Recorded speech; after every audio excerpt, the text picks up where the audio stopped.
باللہ من الشیطان الرجیم بسم اللہ الرحمن الرحیم الحمد للہ رب العالمین الرحمن الرحیم مالک یوم الدین ایاک نعبد و ایاک نستعین اہدنا الصراط المستقیم صراط الذین انعمت علیہم غیر المغضوب علیہم ولا الضالین آمین ما اصاب من مصیبت الا باذن اللہ ومن یؤمن باللہ یہد قلبہ واللہ بکل شیء علیم وقال عز وجل كما ورد في سورة الحديد ما أصاب من مصيبة في الأرض ولا في أنفسكم إلا في كتاب من قبل أن نبرأها إن ذلك على الله يسير لكي لا تعصوا على ما فاتكم ولا تفرحوا بما آتاكم والله لا يحب كل مختال فخور وقال عز وجل كما ورد في سورة الانشراح ان مع العسر يسرا ان مع العسر يسرا صدق اللہ العظیم. وعن ابی العباس عبد اللہ بن عباس رضی اللہ تعالی عنہما قال كنت خلف النبي صلی اللہ علیہ وسلم یوما فقال یا غلام انی اعلمک بکلمات احفظ اللہ یحفظک احفظ اللہ تجدہ تجاہک اذا سألت فاسأل اللہ واذا استعنت فاستعن باللہ واعلم ان الامة لو اجتمعت على ان ينفعوك بشيء لم ينفعوك الا بشيء قد كتبه الله لك وإن اجتمعوا على أن يضروك بشيء لم يضروك إلا بشيء قد كتب الله عليك رفعت الأقلام وجفت الصحف. رواه الترمذی رحمہ اللہ وقال حدیث حسن صحیح. وفي روایت غیر الترمذی احفظ اللہ تجدہ امامک تعرف إلى الله في الرخاء يعرفك في الشدة واعلم أن ما أخطأك لم يكن ليصيبك وما أصابك لم يكن ليخطئك واعلم أن النصر مع الصبر وأن الفرج مع الكرب وأن مع العسر يسرا. رب اشرح لي صدري ويسر لي أمري واحلل عقدة من لساني يفقهوا قولي. اللهم ربنا الہمنا رشدنا واعذنا من شرور انفسنا اللهم ارنا الحق حقا وارزقنا اتباعه وارنا الباطل باطلا وارزقنا اجتنابه آمین یا رب العالمین. یہ حدیث نمبر 19 اربعین نبوی کی روح دین کے اعتبار سے ایک بہت ہی اہم مسئلے سے بحث کرتی ہے. اس کے راوی ہیں حضرت عبداللہ ابن عباس جن کی کنیت ہے ابو العباس، یعنی ان کے والد کا نام بھی عباس ہے، ان کے بیٹے کا نام بھی عباس ہے. عن ابی العباس عبداللہ ابن عمر ابن عباس رضی اللہ تعالی عنہما. تو اس میں چونکہ جیسا کہ میں نے عرض کیا کہ استعانت باللہ، مدد مانگنی ہو تو صرف اللہ سے مانگ، یہ دین کی روح کا ایک بہت اہم مسئلہ ہے، بہت اہم مسئلہ روح دین. میں نے اسی لیے آج سورہ فاتحہ کی تلاوت کی شروع میں کہ اس مسئلے کی اہمیت جو ہے اس کا آپ کو اندازہ ہو جائے. سورہ فاتحہ جو ہماری نماز کا جزو لازم ہے، حدیث نبوی ہے لا صلاۃ لمن لم یقرأ بفاتحۃ الکتاب، سورہ فاتحہ کے بغیر کوئی نماز نہیں ہے.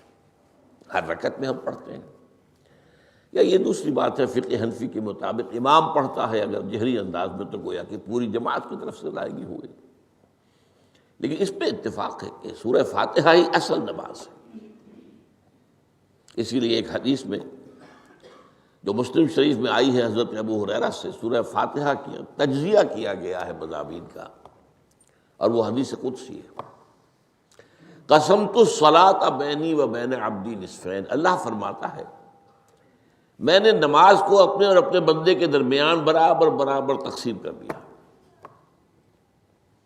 بندہ کہتا، اب اس کے بعد ساری تفصیل سورہ فاتحہ کی ہے۔ صلاۃ کہا، قسمت الصلاۃ بینی و بین عبدی نصفین، تو ہم تو صلاۃ میں سورہ فاتحہ بھی ہے، پھر اس کے بعد کچھ ہم اور قرآن مجید کی آیتیں پڑھتے ہیں، پھر رکوع بھی ہے، پھر سجود بھی ہے، قیام بھی ہے اور قاعدہ بھی ہے، سب ہے۔ صلاۃ تو منہ کا، لیکن یہ کہ اصل صلاۃ سورہ فاتحہ۔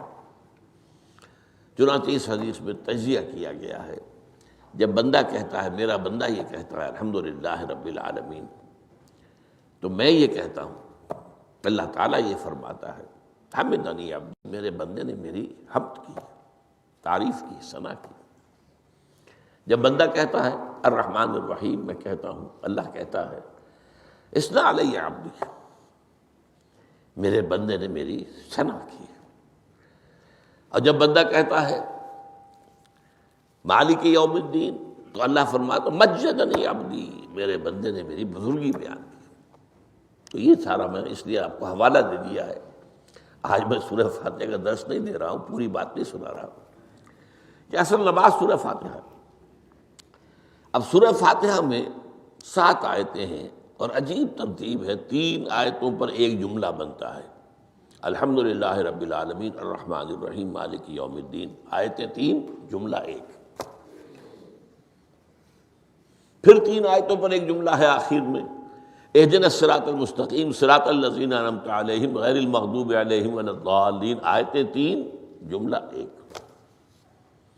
درمیانی آیت ہے 4 نمبر کی، ایاک نعبد و ایاک نستعین، یہ ہے در حقیقت مرکزی آیت، مرکزی ہو گئی، 3 ادھر 3 ادھر،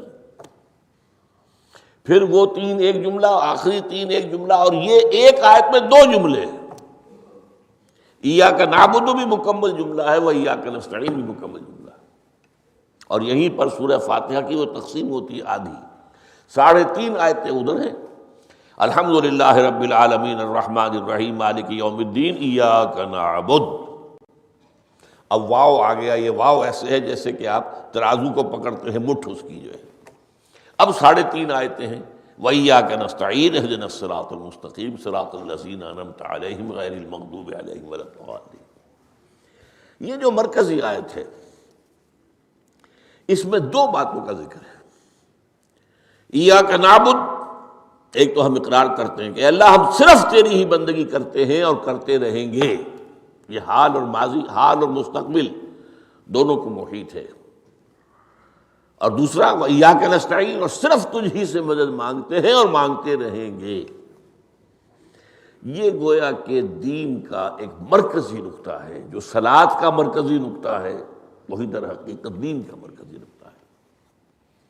اب ہم اس پر غور کر چکے ہیں، 40 نبوی کی حدیث نمبر 3 جو ہے وہ اس پر ہے، ایاک نعبد پر۔ اس میں گفتگو ہو چکی ہے تفصیل سے کہ عبادت کا تصور کیا ہے، جس کے لیے انسان کو پیدا کیا گیا، وما خلقت الجن والانس الا لیعبدون، اور تمام رسولوں کی دعوت کا مرکزی نقطہ ان اعبدوا اللہ ما لکم من الہ غیرہ، زندگی آمد برائے بندگی، زندگی بے بندگی شرمندگی۔ اور اس میں جو کنفیوژن ہم نے پیدا کر دیا ہے کہ عبادت کو عبادات کے مترادف قرار دے دیا، نماز روزہ حج اور زکوٰۃ یہ عبادات ہیں، وہ عبادت جس کے لیے ہمیں پیدا کیا گیا ہے وہ یہ چیزیں نہیں ہیں، وہ ہے پوری زندگی میں ہمہ تن ہمہ وقت ہمہ جہت اللہ کی اطاعت۔ ہر وقت نماز تو نہیں پڑھی جاتی، ہر روز روزہ تو نہیں رکھا جاتا۔ یہ جو کہا کہ میں نے صرف تمہیں پیدا ہی اس لیے کیا کہ میری عبادت کرو، تو عبادت سے مراد یہ چیزیں نہیں ہو سکتی، یہ در حقیقت اس عبادت کے لیے سپورٹس ہے۔ جیسے 4 ستون ہیں ان پر چھت ہے، چھت کو سپورٹ دینے کے لیے ستون ہے. ستونوں کی معنویت ہی تب ہے جب کہ چھت ہو، ورنہ کیا کہیں گے کس لیے کھڑے کر دیے 4 ستون؟ پاگل پن ہے کوئی؟ کس لیے؟ What for? جب تک کہ چھت کا تصور نہ ہو. شامیانے کے لیے 4 آپ نے بانس کھڑے کیے ہیں، کس لیے؟ اس شامیانے کو سپورٹ کرنے کے لیے. تو اب اس میں جو ایک مضمون آیا وہ یہاں بھی آ گیا اس حدیث میں، تو قرآن مجید کی آیت میں ایاک نعبد و ایاک نستعین، یہ ہے دوسری بات جس پر کہ آج کی ہماری مرکزی جو مضمون ہے وہ یہ حدیث. تجھ ہی سے مدد مانگتے ہیں اور مانگتے رہیں گے. اللہ تعالیٰ سے مدد مانگنا، اب آپ یوں سمجھیے کہ مدد جو مانگی جاتی ہے مختلف الفاظ استعمال ہو سکتے ہیں. استعانت وہ اس حدیث میں بھی آیا، قرآن میں بھی آیا سورہ فاتحہ میں، ایاک نستعین. استمداد مدد طلب کرنا، استنصار نصرت مانگنا، استدعاء کوئی دعا کرنا کسی کام کے لیے، استغاثہ کسی کی دعائی دینا، یہ تمام ایک قبیل کی چیزیں ہیں. ان کو جمع کر لیجیے استعانت. اب استعانت ایک تو ہے عام مادی دنیا کے اصول کے اندر میں کسی سے کہوں بھائی مجھے ذرا پانی پلا دینا، یہ بھی استعانت ہی ہو گئی نا. میں نے اپنی ایک ضرورت کو پورا کرنے کے لیے اسے مدد چاہیے. اس میں کوئی شرک نہیں، کوئی برائی نہیں. معلوم ہے یہ ایک عام مادی قوانین کے تحت ہوگا. یہ علیحدہ بات ہے کہ حضور کے بارے میں یہ آتا ہے صلی اللہ علیہ وسلم کہ آپ کبھی ایسے کام کے لیے بھی کسی کو نہیں کہتے تھے. یہاں تک کہ اگر آپ سواری پر ہوتے تھے اور آپ کا جو کوڑا ہے وہ نیچے گر گیا تو آپ اپنی سواری کو بٹھا کر یا اتر کر خود کوڑا اٹھاتے تھے، کسی سے کہتے نہیں تھے کہ مجھے ذرا اٹھا دو. تو یہ استدعاء، استعانت، استمداد، اس میں ایک درجے ہیں، بڑے اونچے اونچے درجے بھی ہیں. لیکن عام حالات میں ہم مادی قوانین کے تحت اگر کوئی مدد چاہے کسی سے تو کوئی بری بات نہیں، اس میں کوئی شرک نہیں، اس میں کوئی کفر نہیں. اگرچہ بعض حضرات کے نزدیک اس کا ایک درجہ ہے، وہ میں بعد میں بیان کروں گا. لیکن یہ کہ ماورائی انداز میں کسی غیر مرئی حقیقی یا موہومہ شخصیت سے مدد مانگنا، یہ شرک. غیر مرئی حقیقی فرشتے ہیں، غیر مرئی ہے حقیقی. موہومہ جنہوں نے گاڈز اینڈ گاڈیسز اور آلہہ بنا لیے، دیویاں دیوتیا بنا لیے، یہ موہومہ ہے. ان کے وہم کی پیداوار، وہ بھی غیر مرئی ہے. وہ انہوں نے تصویریں بنا دی ہیں پوجنے کے لیے، لیکن وہ یہ کہتے ہیں کہ یہ تصویریں جو ہم نے بنائی ہیں یا یہ مجسمے بنائے ہیں، بت بنائے ہیں، یہ صرف توجہ کے ارتکاز کے لیے ہے تاکہ پورا مراقبہ کر سکیں، ہم اپنی توجہ کو مرکوز کر سکیں. ہمیں بھی پتہ ہے کہ ان بتوں میں کچھ نہیں ہے. ایک عام ہندو ہے بیچارہ، عام جاہل دیہاتی، وہ تو یہی سمجھتا ہوگا کہ اسی میں ہے سب کچھ، اس بت ہی کے اندر ہے. لیکن جو پڑھے لکھے ہندو ہیں، جو تعلیم یافتہ لوگ ہیں، ڈاکٹر رادھا کرشنن بہت بڑا فلسفی تھا، جو آپ کو معلوم ہے بھارت کا صدر رہا ہے، بہت بڑا فلسفی. تو اس کی ایک کتاب ہے انڈین فلسفی پہ، اتنی موٹی موٹی 2 جلدیں ہیں اور بڑی باریک ٹائپ کی.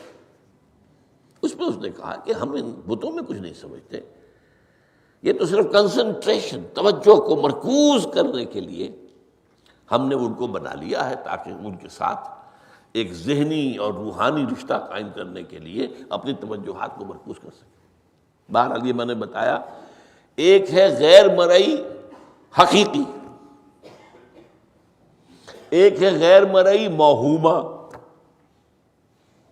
غیر مرئی حقیقی میں فرشتے بھی ہیں، معلوم ہے یہاں موجود ہیں، کرامن کاتبین ہیں. لیکن میں یہ نہیں کہہ سکتا کہ ذرا میری یہ مشکل دور کر دو. اس فرشتے سے میں مخاطب نہیں ہو سکتا، یہ شرک ہو جائے. حالانکہ ہمیں معلوم ہے فرشتہ ہے. فرشتے تو اس وقت ہمارے اس مجمع کو گھیرے ہوئے ہیں. حضور کی حدیث ہے، مجتمع قوم فی بیت من بیوت اللہ یتلون کتاب اللہ ویدارسونہ بینہم الا حفتہم الملائکہ وغشیتہم الرحمہ۔ جب بھی کبھی میرے گھروں میں سے کسی گھر میں میرے بندے جمع ہوتے ہیں قرآن کو پڑھنے اور سمجھنے کے لیے، سمجھنے سمجھانے کے لیے، تو فرشتے ان کے گرد گھیرا ڈال لیتے ہیں اور ان پر رحمت چھا جاتی ہے اور سکینت ان پر آسمان سے نازل ہوتی ہے، اور اللہ تعالیٰ ان کا ذکر کرتا ہے فی من عندہ۔ دیکھو اے فرشتو، تم تو کہتے تھے نا کہ اے اللہ تو یہ خلیفہ بنانے چلا ہے آدم، یہ تو دنیا میں فساد مچائے گا، دیکھو وہ میرے بندے وہ کیا کر رہے ہیں۔ اللہ تعالیٰ ذکر کرتا ہے ان کا اپنی اس مجلس میں، وہ جو ملأ اعلیٰ کی مجلس ہے، جو اللہ تعالیٰ کے قریب ترین جو فرشتے ہیں ان میں۔ تو فرشتے ہیں لیکن مدد نہیں مانگی جا سکتی۔ اسی طرح اب ذرا مسئلہ دوسرا وہ مختلف ہی ہو جائے گا۔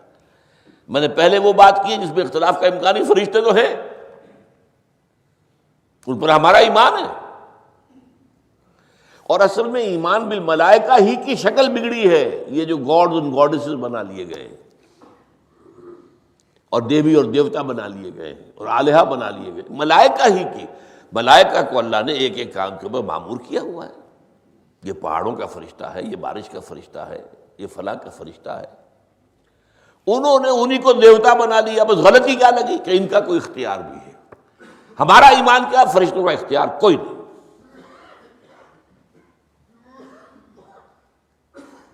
یفعلون ما یؤمرون، جو اللہ حکم دیتا ہے کرتے ہیں، ان کا کوئی اختیار نہیں۔ بس یہ باریک سا پردہ ہے، یہی ایمان بالملائکہ بن گیا ہے، دیویوں دیوتاؤں کی شکل اختیار کی۔ عرب کے لوگ خدا کی بیٹیاں کہتے تھے ان کو، یہ فرشتے خدا کی بیٹیاں ہیں، ان کے نام پر انہوں نے لات، یہ مؤنث نام ہے، لات، عزا عزیز کا مؤنث ہے، منات یہ سب مؤنث نام ہے، یہ دیویاں ہیں، یہ اللہ کی بیٹیاں ہیں، فرشتے ہیں اصل میں۔ تو میں نے کہا کہ پہلے میں نے بات کی ہے وہ غیر مرئی کہ جو یقینی ہیں، متفق علیہ ہیں، فرشتے ہیں۔ ایک ہے مختلف فی، وہ یہ ہے کہ اولیاء اللہ کی ارواح بھی، ان کو بھی یہ، اگر یہ قول امام الہند شاہ ولی اللہ دہلوی کا نہ ہوتا تو میں کبھی اس کو تسلیم نہ کرتا۔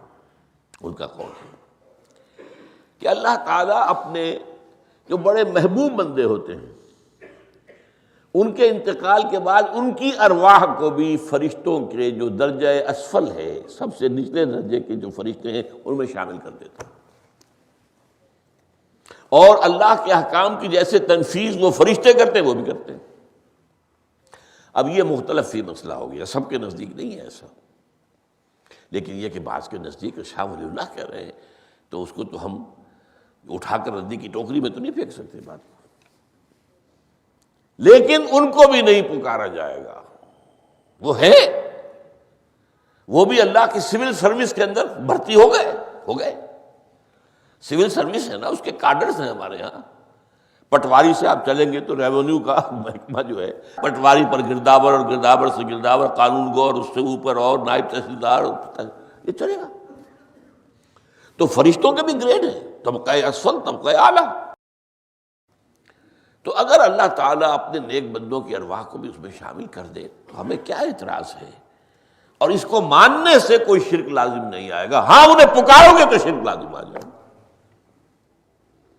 بات سمجھ رہے ہیں؟ باریک فرق۔ فرشتوں کو مانتے ہیں، پکار نہیں سکتے، مدد نہیں مانگ سکتے۔ اسی طریقے سے ان کو آپ مانتے بھی ہوں اگر کہ وہ ملائکہ کی آخری صف میں ان کو بھی اللہ نے بھرتی کر لیا ہے تو ٹھیک ہے، لیکن یہ کہ آپ اختلاف کریں، اختلاف بھی کر سکتے ہیں کہ اتنی بڑی بات کے لیے کوئی دلیل قرآن مجید سے ہمیں نہیں ملتی، فرض کیجئے کوئی شخص کہتا ہے، لیکن یہ کہ یہ ایک قول ہے، ایک محدث کا ہے، لیکن میں نے جو بات فرق جو بتا رہا ہوں ان کو یہ مان لینا کہ فرض کیجئے شیخ عبد القادر جو ہے بغدادی گیلانی رحمۃ اللہ علیہ، ان کی روح اب کہیں آ سکتی ہے، ارواح آ سکتی ہے، جیسے ملائکہ آ سکتی ہے، روح محمدی صلی اللہ علیہ وسلم آ سکتی ہے، لیکن ہم اس وقت محمد کو پکاریں گے نہیں، پکارا تو شرک ہو جائے گا، دعوت جب دعا کی تو شرک ہو جائے گا۔ تو یہ ذرا باریک سا فرق ہے جو ہمارے ہاں اس فرق کو نہ سمجھنے کی وجہ سے ہی یا تو انکار کر دیتے سرے سے، روح آ ہی نہیں سکتی، اور یا یہ کہ پھر ان سے دعائیں اور استدعاء اور استغاثہ، تو یہ دونوں میں جو ہے انتہایں ہو جاتی ہیں۔ اچھا، دنیا کے قانون کے تحت بھی جو میں نے کہا تھا، میں بتاؤں گا کہ اس کا بھی ایک مرتبہ ہے۔ آپ نے کسی شخص سے ایک کام کے لیے کہا، وہ کام دنیا کے قوانین کے تحت ہے۔ فرض کیجیے آپ کسی سے کہتے ہیں میری فلاں جگہ پر سفارش کر دیجئے، میرا یہ مسئلہ ہے، 100% درست ہے، لیکن یہ کہ فرض کیجئے کہ میرا جو مدعا علیہ ہے یا جو میرا مد مقابل ہے وہ چرب زبان ہے زیادہ، یا وہ اس نے کوئی لمبی چوڑی سفارش جو ہے فراہم کر دی ہے، تو آپ بھی میری بات رکھ دیں وہاں۔ قرآن مجید میں آیا ہے سورہ نساء، من یشفع شفاعۃ الحسنۃ، اچھی شفاعت کرنا، صحیح بات، تو اس کے اندر اللہ تعالیٰ نے اجر و ثواب رکھا ہے۔ اب آپ نے ایک دفعہ کہا، اس نے نہیں کیا، دوسری دفعہ کہا، نہیں کیا، پھر کہا، تو یہ میں ایک بزرگ کا قول آپ کو بتا رہا ہوں کہ یہ شرک ہو جائے گا۔ ایک دفعہ کہا ٹھیک ہے، یہ سوال ہے، دوسری دفعہ کہا یہ بھی چلیے معاف، اب تیسری دفعہ، اس کا مطلب یہ کہ آپ نے یہ بات سمجھ لی ہے کہ آپ کا خیر اسی کے ہاتھ میں ہے، اور یہ شرک خفی ہو جائے گا۔ ٹھیک ہے، آپ نے کہا اگر وہ کر دے ٹھیک، کوئی اعتراض نہیں۔ تو یہ باتیں بھی سمجھنے کی ہیں، کیونکہ آدمی جو ہے اگر پیچھے پڑ جاتا ہے، کہتا رہتا، مطلب معلوم ہوا کہ اس کے ذہن میں یہ بات بیٹھ گئی ہے کہ تمہارا خیر جو ہے، تمہاری بھلائی اسی کے ہاتھ میں نہیں۔ بہرحال اس تمہید کے بعد اب ہم پڑھ رہے ہیں۔ حضرت ابن عباس فرماتے ہیں رضی اللہ تعالی عنہ، کنت خلف النبی یوما صلی اللہ علیہ وسلم، ایک دن میں حضور کے پیچھے تھا۔ اب پیچھے ہونے سے کیا مراد ہے؟ گمان غالب یہ ہے کہ سواری پر، جس کو ردیف بھی کہتے ہیں، واللہ عالم یہ بھی ہو سکتا ہے کہ چلتے ہوئے پیچھے پیچھے چل رہے ہوں، ادب کے ساتھ۔ چچا زاد بھائی ہیں لیکن عمر میں تو بہت چھوٹے ہیں، نوجوان ہیں۔ اس کیفیت میں حضور نے اب ان سے خطاب کیا، یا غلام، اے نوجوان، اے لڑکے کہا، اے لڑکے، اعلمک کلمات، میں تمہیں تلقین کرتا ہوں چند کلمات۔ اب یہ ہے حضور کا طریقہ تربیت و تعلیم و تزکیہ۔ وہاں کوئی مدرسے نہیں تھے، وہاں کوئی درس کی محفلیں تو نہیں ہوتی تھی، محفل تو ایک ہی ہوتی تھی ہفتے میں، اور وہ جمعے کا اجتماع ہے، باقی حضور کی صحبت ہے۔ فجر کی نماز کے بعد بھی آپ بیٹھے ہیں، صحابہ بھی بیٹھ گئے، کچھ گفتگو ہو رہی ہے، اسی میں تربیت، اسی میں تعلیم، اسی میں تزکیہ۔ وہ علیحدہ ذکر کے حلقے جو ہے وہ ضربے مارنے کے لیے یہ تو نہیں تھے، یہ تو بات کی ایجاد ہے، ان میں تو سب مانتے ہیں کہ یہ بات کی ایجاد ہے، یہ مسنون چیزیں نہیں۔ بہرحال حضور نے اے لڑکے یا اے بیٹے، جو بھی آپ اس کا ترجمہ کریں، میں تمہیں چند باتیں سکھاتا ہوں۔ مطلب کیا ہے؟ وَعَلِّمُكَ كَلِمَاتٍ، توجہ سے سنو، غور سے سنو، حفظ جان بنا لو۔ احفظ اللہ یحفظک، پہلا کلمہ، اللہ کی حفاظت کرو وہ تمہاری حفاظت کرے گا۔ اب اس سے مراد کیا ہے؟ عام طور پر سمجھا گیا ہے کہ اللہ کے احکام کی حفاظت کرو، کوئی حکم ٹوٹنے نہ پائے، وہ تمہاری حفاظت کرے گا۔ اور ایک مفہوم یہ بھی ہو سکتا ہے، اللہ کو اپنے دل میں محفوظ رکھو، اس کی یاد سے اس دل کو، اس خانہ قلب کو خالی نہ ہونے دو، مستحضر رکھو اللہ کو اپنے دل میں۔ تو اللہ تمہاری حفاظت کرے گا، اللہ تمہیں یاد رکھے گا۔ اور حدیث قدسی میں یہ الفاظ آئے، میرا بندہ جب مجھے اپنے دل میں یاد کرتا ہے میں بھی اسے اپنے دل میں یاد کرتا ہوں۔ جب میرا بندہ کسی محفل میں میرا ذکر کرتا ہے میں اس سے کہیں بہتر محفل میں اس کا ذکر کرتا ہوں۔ اللہ کی محفل تو ملائے اعلیٰ کی ہے، ملائکہ مقربین کی ہے۔ وہ جو امیر خسرو کا شعر ہے وہ پتہ نہیں کس کیفیت میں انہوں نے کہا ہے، خدا خود میر محفل بود اندر لامکاں خسرو، محمد شمع محفل بود شب جائے کہ من بودم۔ اے خسرو، رات میں جہاں تھا وہ رات کوئی کیفیت تھی جو گزری ہے، وہ ایک لامکان کی محفل تھی۔ اب مکان نہیں ہے، لامکان ہے، مادی نہیں ہے وہ۔ اس کی محفل میں میر محفل اللہ تھا اور شمع محفل محمد تھے صلی اللہ علیہ وسلم۔ خدا خود میر محفل بود اندر لامکان خسرو، محمد شمع محفل بود شب جائے کہ من بودم۔ بہرحال اللہ کو تم اپنے دل میں مستحضر رکھو، اللہ تعالیٰ تمہیں بھی یاد رکھے گا۔ دوبارہ فرمایا احفظ اللہ تجدہ امامک تجاہک، اللہ کو یاد رکھو تو اپنے سامنے موجود پاؤ گے، جب چاہو دعا کرو۔ وہ جو بات کہا ہے کہ دل میں ہے، جب چاہو مخاطب ہو جاؤ۔ دل کے آئینے میں ہے تصویر یار، جب ذرا گردن جھکائی دیکھ لی، کہیں دور تو نہیں ہے۔ نحن اقرب الیہ من حبل الورید، تمہارے دل میں اللہ ہے تو کہاں جا رہے ہیں اس کو ڈھونڈنے کے لیے؟ اپنے دل میں۔ وہ جو بے دل نے کہا ہے ستم است گر ہوست کشد کہ بے سیر سر و سمندرا، تجھے غنچہ کم نہ دمیدئی در دل کشا بچمندرا۔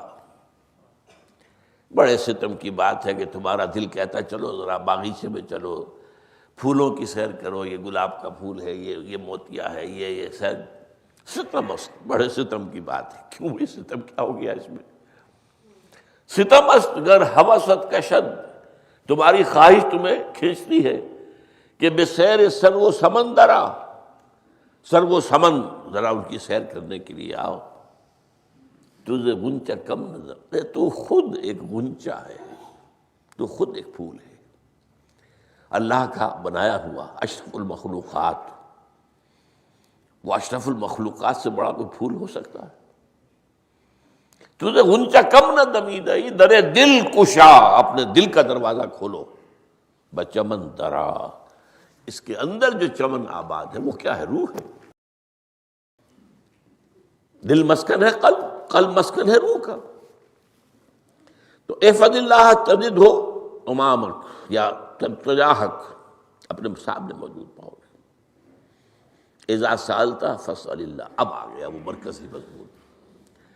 دیکھو جب مانگو اللہ سے مانگو، غیر اللہ کے سامنے ہاتھ دراز کرو ہی مت۔ ایک حدیث میں آتا، یعنی حرام نہیں ہے، دنیاوی قواعد اصول قوانین کے تحت کسی سے مدد چاہنا، کوئی سوال کرنا حرام نہیں ہے۔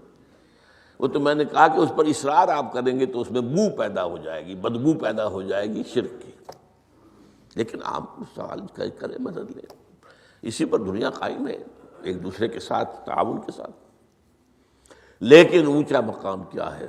کسی سے سوال مت کرو سوائے اللہ کے، یہاں تک کہ جوتے باندھنے کا تسمہ تمہیں درکار ہے تو بھی کسی سے مت مانگو، اللہ سے مانگو۔ کیا پتہ اللہ کس کے دل میں ڈال دے اور وہ آ کے تمہیں تسمہ پیش کر دے۔ ہوتا ہے ایسا، بسا اوقات ہوتا ہے۔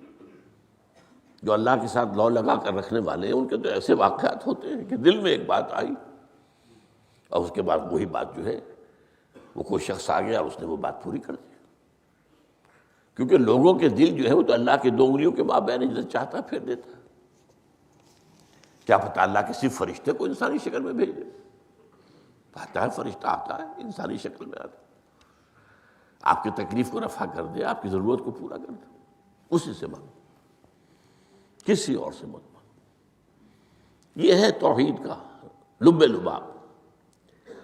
یوں سمجھیے اسلام کی جڑ کیا ہے؟ ایمان۔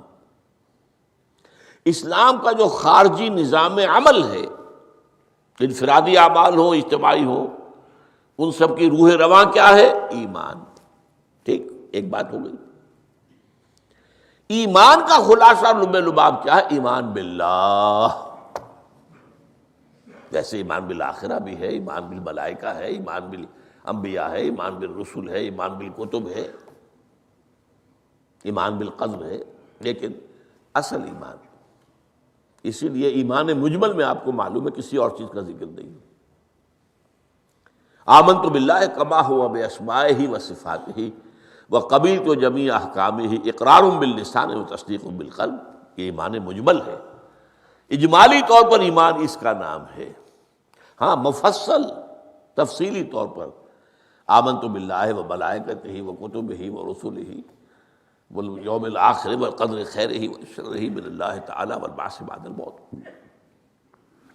تو اسلام کی جڑ ایمان، اور اسلام کا سارا جو نظام عمل ہے، چاہے انفرادی اعمال ہو چاہے اجتماعی، ان سب کی روح رواں ایمان، اور ایمان کا خلاصہ ایمان باللہ۔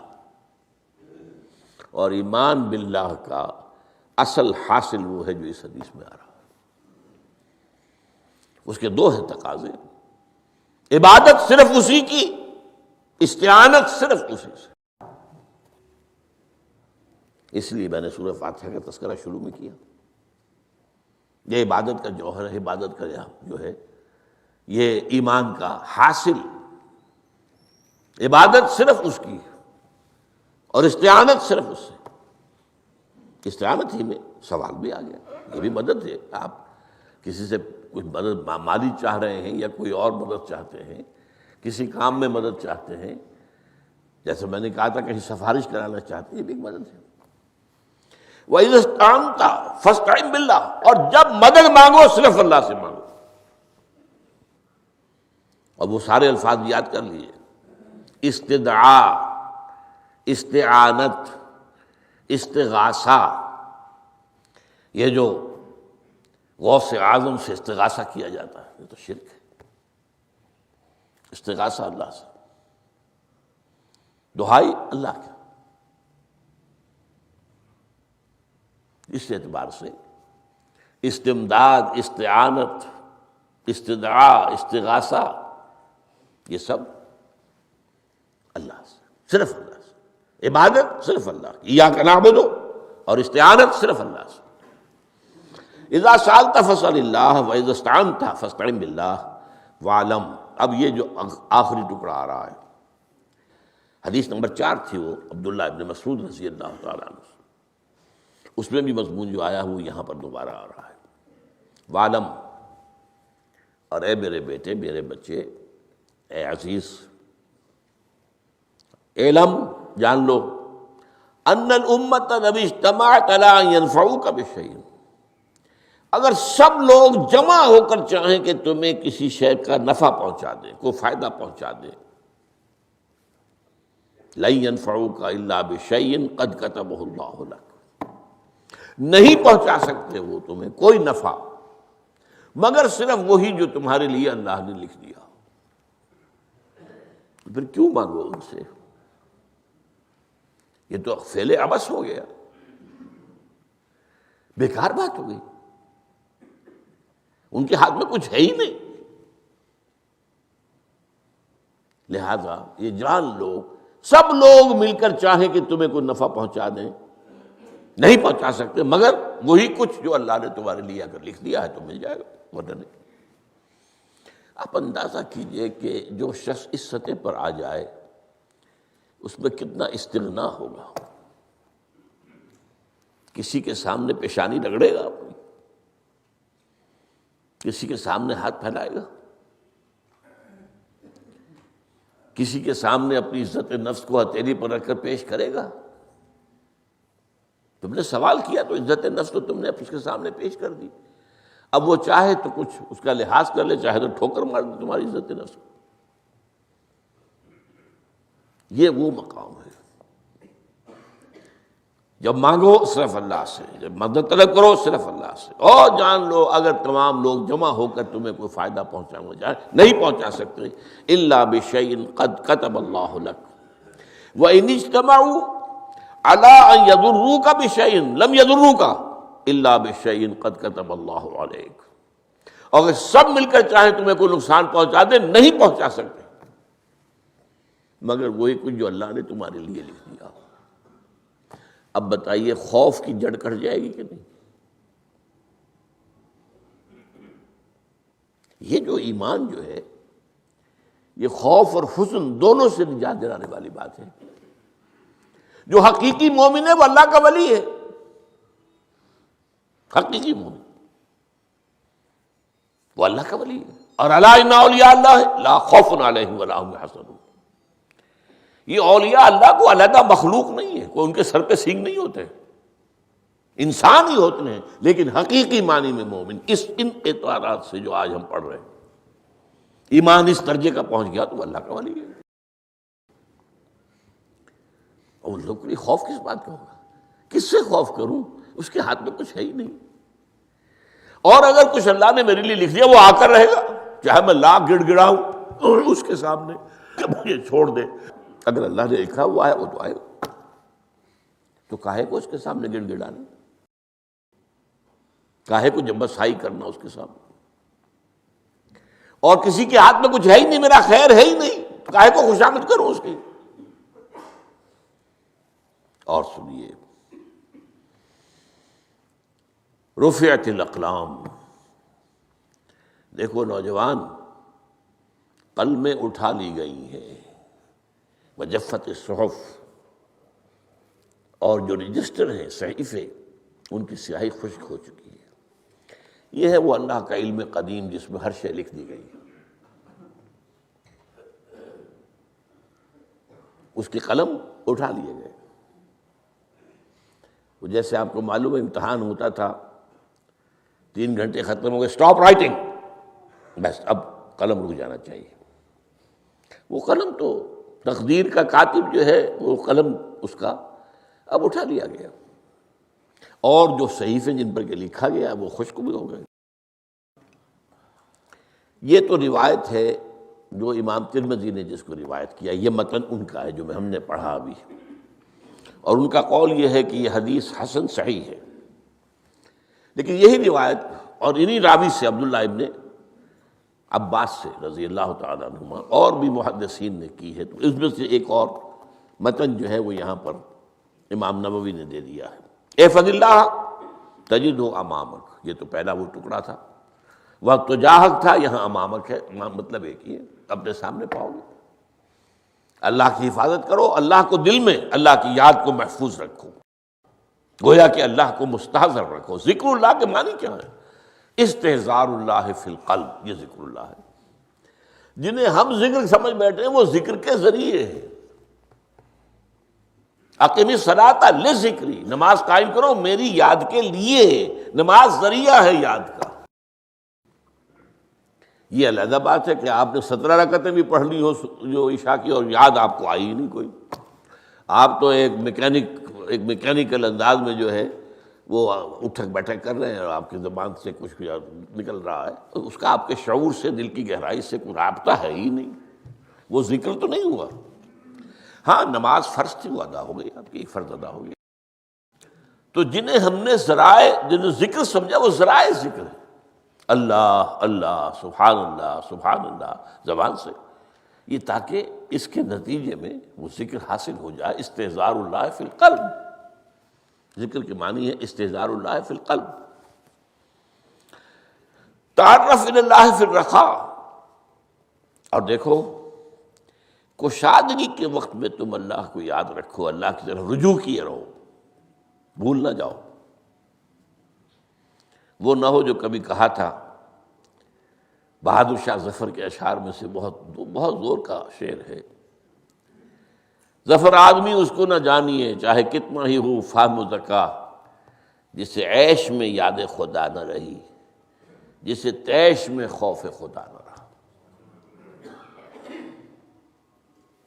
وہ ہے کشادگی کی حالت میں، جبکہ تمہارے لیے کشادگی ہے، اللہ کی طرف رجوع کیے رکھو۔ یعرف کا فی الشدہ، تو اللہ اپنی توجہ تم پر رکھے گا شدت کے وقت میں، جب تمہیں کوئی تکلیف ہے اس تکلیف کو تم پر آسان کر دے گا۔ تکلیف تو آنی ہے، جو لکھی ہوئی ہے وہ تو آئے گی، لیکن یہ کہ اللہ تعالیٰ اس کی شدت کو، ایک ہی چیز ہے جس کو ایک انسان بہت شدت کے ساتھ محسوس کر رہا ہے، دوسرا آدمی اتنا نہیں محسوس کر رہا، احساس کا معاملہ ہوگا نا۔ وہ تو اصل میں اگر انسان کی نروز کٹی ہوئی ہے تو احساس ہوگا ہی نہیں، سرے سے ہی نہیں ہوگا۔ تو اس اعتبار سے اللہ تعالیٰ تمہارے لیے وہ شدت کی کمی کر دے گا۔ وَعْلَمْ أَنَّمَا أَخْطَأَكَ لَمْ يَكُنْ لِيُصِيبَكَ، اور جان لو جو چیز تم سے چھوٹ گئی ہے، رہ گئی ہے، وہ ہرگز تمہیں ملنے والی نہیں تھی۔ اب آپ نے کسی ملازمت کے لیے درخواست دی ہے، درخواستیں مانگی گئی ہیں، اپنی سی محنت کر لی، نہیں ملی ملازمت، اب آپ بیٹھے ہوئے افسوس میں، رنج میں، غم میں، فلاں نے یہ کر دیا، فلاں نے یہ کر دیا، وہ فلاں جو ہے بڑی تکڑی سفارش لے آیا تھا، فلاں نے رشوت دے دی۔ چھوڑو میاں اس کو، وہ تمہارے لیے نہیں تھی۔ کاہے کو اپنے ذہن کے اندر یہ کھچڑی پکا رہے ہو بیٹھے ہوئے؟ خام خواہ آپ شاید سوء ظن میں بھی مبتلا ہو رہے ہو، کسی نے نہ رشوت دی اور آپ سمجھتے ہو کہ رشوت دی ہے اس نے۔ یہ ساری چیزیں جو ساری سیئات، ان کی جڑ کٹ جائے گی۔ وَعْلَمْ أَنَّمَا أَخْطَأَكَ لَمْ يَكُنْ لِيُصِيبَكَ وَمَا أَصَابَكَ، اور جو چیز تم پر آ گئی، لَمْ يَكُنْ لِيُخْطِئَكَ، ہو ہی نہیں سکتا تھا کہ وہ تم پر نہ آتی۔ یہ کر لیتا تو ہو جاتا، شاید یہ کر لیتا، میں نے ٹیکا پہلے لگوا لیا ہوتا تو یہ بات نہ ہوتی۔ بھائی وہ جو ہونا تھا وہ ہونا تھا۔ اب یہ وہ چیز ہے جس سے انسان میں کیفیت پیدا ہوتی، تسلیم و رضا۔ ہم بھی تسلیم کی خو ڈالیں گے، بے نیازی تیری عادت ہی صحیح، اے اللہ جو تو نے چاہا مجھے قبول ہے۔ اسی لیے میں نے آپ کو آیتیں سنائیں سورہ تغابن کی، ما اصاب من مصیبت الا باذن اللہ، کوئی مصیبت نہیں آتی مگر اللہ کے اذن سے۔ ومن یؤمن باللہ یہد قلبہ، جو اللہ پر ایمان رکھتا ہو اللہ اس کے دل کو ہدایت دے دیتا ہے۔ ہدایت کس بات کی؟ تسلیم و رضا۔ ستمست گر حوست کا شد کہ میں سر سلو و سمندرا، نہیں یہ دوسرا شعر میں پڑھنا چاہتا تھا۔ سر دوستاں سلامت کہ تو خنجر آزمائی، نہ شبد نصیب دشمن کے شبد ہلا کے تیغت۔ اے اللہ تیری طرف سے ہے، مجھے قبول ہے، اور بظاہر مجھے تکلیف ہو رہی ہے لیکن یقیناً اس میں میرا کوئی خیر ہے۔ یدک الخیر، تیرے ہاتھ میں تو خیر ہی خیر ہے، جو بھی تیری طرف سے آئے۔ سر تسلیم خم ہے جو مزاج یاد میں آئے۔ اور یہ مضمون جو ہے زیادہ بڑے پیمانے پر سورہ حدید میں آیا ہے۔ ما اصاب من مصیبت فی الارض ولا فی انفسکم الا فی کتاب من قبل ان نبرأہا، کوئی مصیبت نہیں آتی نہ تمہاری جانوں میں نہ زمین میں، زمین میں زلزلہ آ جانا، سیلاب آ جانا، کچھ اور زمین کا دھنس جانا، یا یہ ہے کہ تمہاری جانوں میں کوئی بخار ہو گیا، کوئی اور تکلیف ہو گئی، اچانک معلوم ہوا کہ صاحب جو کینسر ہے، اور کینسر بھی اب 3rd سٹیج کو پہنچ چکا ہے، لیکن جو بھی آیا ہے وہ اللہ کے علم قدیم کی کتاب میں پہلے سے لکھا ہوا ہے۔ فی کتاب من قبل ان نبرأہا، یہ ایک کتاب میں درج ہے اس سے پہلے کہ ہم اسے ظاہر کریں۔ اس کا نتیجہ کیا نکلنا چاہیے؟ لیکن لا تاسوا علی ما فاتکم ولا تفرحوا بما آتاکم، افسوس نہ کیا کرو جو تم سے جاتا رہے، چھوٹ جائے۔ کوئی عزیز فوت ہو گیا، کوئی موقع ہاتھ سے نکل گیا، ارے بھائی میں چوک گیا، بڑا موقع تھا، اب اس پر افسوس کر رہے ہیں؟ نہیں، جو چیز لیکن لا تاسوا علی ما فاتک ولا تفرحوا بما آتاک، جو اللہ تمہیں دے دے اس پر اتراؤ مت۔ وما اصابک لم یکن لیخطئک واعلم ان النصر مع الصبر، اور جان لو اللہ کی مدد صبر کے ساتھ آتی ہے، جو آئے اس کی طرف سے جھیلو۔ زبان پر کلمہ شکوہ اور شکایت نہ آئے، اللہ سے شکایت نہ آئے، تسلیم و رضا، جو تیری رضا ہے۔ تیری صحت ہمیں منظور ہے، لیکن اس کو مولانا محمد علی جوہر ایک مرتبہ جیل میں گئے، ایک بیٹی بیمار ہوئی، فوت ہو گئی۔ اس کے بعد دوسری مرتبہ پھر جیل میں گئے، دوسری بیٹی کو وہی بیماری ہوئی۔ جیل میں اطلاع ملی کہ بیٹی کو یہ بیماری ہو گئی ہے، تو خط لکھا اشعار کی شکل میں۔ اس کا آخری شعر یہ ہے، تیری صحت ہمیں منظور ہے، لیکن اس کو نہیں منظور تو پھر ہم کو بھی منظور نہیں۔ ہم تو چاہتے ہیں میں بیٹی کے تجھے شفا ہو جائے، اسے منظور نہیں تو پھر ہمیں بھی منظور۔ وَاعْلَمْ أَنَّ النَّصْرَ مَعَ الصَّبْرِ وَأَنَّ الْفَرَجَ مَعَ الْكَرْبِ۔ فرج، فراخی، کھل جانا کسی چیز کا، یہ ہے کرب کے ساتھ، تکلیف کے ساتھ، تکلیف ہوتی ہے ساتھ۔ اللہ نے قانون بنایا ہے دنیا کا۔ اب آپ اندازہ کیجئے بچے کی ولادت میں ماں کو کتنی تکلیف اٹھانی پڑتی ہے۔ آج کل تو فیشن ہو گیا ہے، سیدھے سیدھے جاؤ، آپریشن کراؤ، تکلیف سے بچ جاؤ، لیکن یہ ہے کہ یہ بھی آپ کے علم میں ہوگا، وہ ساری تکلیف جیسے ہی بچے کو لا کر ماں کے برابر لٹایا ہے، ساری تکلیف ختم، پھر جو راحت اس سے میسر آتی ہے۔ ان الفرج مع الکرب وان مع العسر یسرا، اسی لیے میں نے وہ آیتیں بھی پڑھی تھی، ان مع العسر یسرا ان مع العسر یسرا۔ اس دنیا میں یہ اللہ نے نظام بنایا ہے، سختیاں جھیلنی ہی ہوں گی۔ لقد خلقنا الانسان فی کبد، ہم نے انسان کو پیدا کیا مشقت کے اندر، مشقت تو کرنی پڑے گی۔ کسی کی جسمانی مشقت زیادہ، کسی کی ذہنی مشقت زیادہ، مشقت سے چارہ کسی کو نہیں۔ تو یہ ہے ان مع العسر یسرا ان مع العسر یسرا۔ بارک اللہ لی ولکم فی القرآن العظیم ونفعنی وإیاکم بالآیات والذکر الحکیم۔